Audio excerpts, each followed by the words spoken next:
formidable robot.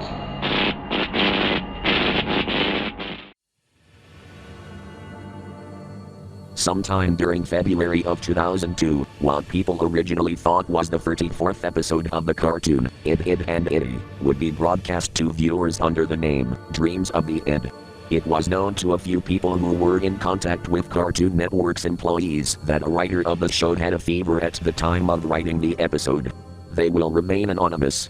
They weren't seen by the other employees for around 3 days because of their illness. Once they recovered, they passed the script to a few of their friends who were animators for the show. The script was fully animated in just a few days. As a result, the animation was very poor quality. Their friends claimed that he based the episode off of several dreams he had about the show.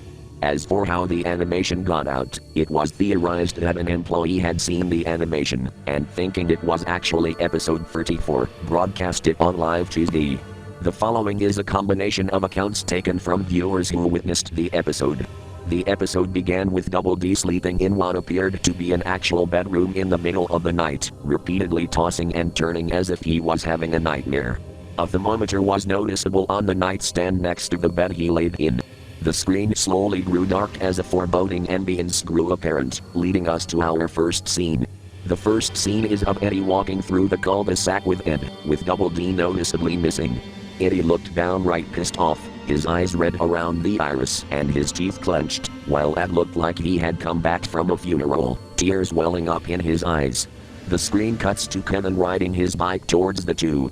Eddy seemingly notices this and begins to close his fist up, speeding up and dragging Ed with him. He turned his head and yelled something at him, which wasn't audible. Viewers believed he was saying something along the lines of, "Hurry up, you idiot." As the three collided with each other, we cut back to Double D. He jolted awake, quickly sitting up and panting before laying back down and falling back asleep. The next scene took place in a dentist's office waiting room. The camera slowly panned to the left as it showed several people sitting down waiting to be called in. When the camera finally finished panning, viewers were shown Sarah and Jimmy sitting next to each other, the former of which trying to comfort the latter as they shook and cried into her shoulder. The first piece of audible dialogue was heard here. "It hurts, Sarah. Dear God, it hurts." Almost immediately, the sound of a door being slammed open was heard, which startled the both of them. A dentist walked through the doorway, his face not being shown due to his height. He called for Sarah, motioning his hand to follow him. Sarah walked off screen as the camera panned to the left again, with the rest of the people gone along with Sarah. Jimmy is the only one left in the waiting room, looking extremely bruised and wailing his lungs out. Aside from the bruises, a few scratches were left on his arms and legs, and his headgear was deformed.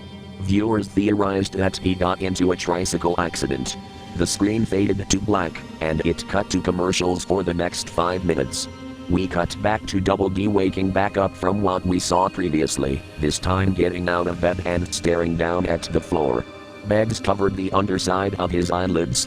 He eventually flopped back on the bed in a fit of exhaustion, giving us the next 2 scenes. We cut to Ralph, seemingly in a field of grass, violently banging his fist against an invisible wall and yelling incoherent nothings to himself. He eventually turned around and smiled at the camera, his face an expression of genuine anguish. The scene after this consisted of Naz reading a magazine on her couch, with Johnny popping up behind her. His eyes and pupils all came in different shapes, with the latter changing colors rapidly. After a few seconds of him just standing there, he snapped Plank in half and slammed the sharp end of its bottom half into Naz's head repeatedly. Naz broke in two, yet Plank stayed perfectly fine, albeit somehow screaming in agony. We cut back to Double D waking back up one final time, getting out of bed and stumbling oddly around the room, the ambience getting increasingly more intense as the scene continued. The scene cuts to a shot of the bedroom's door from the outside. The sound of Double D's footsteps got faster and faster, reaching a point where it reached speeds far beyond how fast a human can run. Double D bumping into walls and objects breaking could be audibly heard alongside the ever-increasing footsteps. Suddenly they stopped.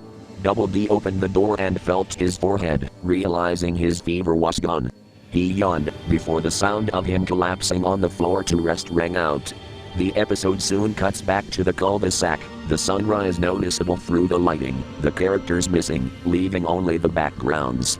The screen eventually focused on a singular house, the door slowly opening by itself. The screen soon went through photos of what appeared to be an apartment, slowly heading towards the bedroom. After showing a photo of the bedroom door shown earlier, we cut back to the bedroom, where Double D laid face down on the floor, presumably passed out. The screen would then cut to the outside of the house as the sun continued to rise. After a few more seconds, Double D's silhouette would slowly rise in the window, and the screen would fade to black, before another batch of commercials began playing, ending the episode. Other than this summary, no other recorded media from this episode has been recovered. If anybody has any other records of its existence, please contact us.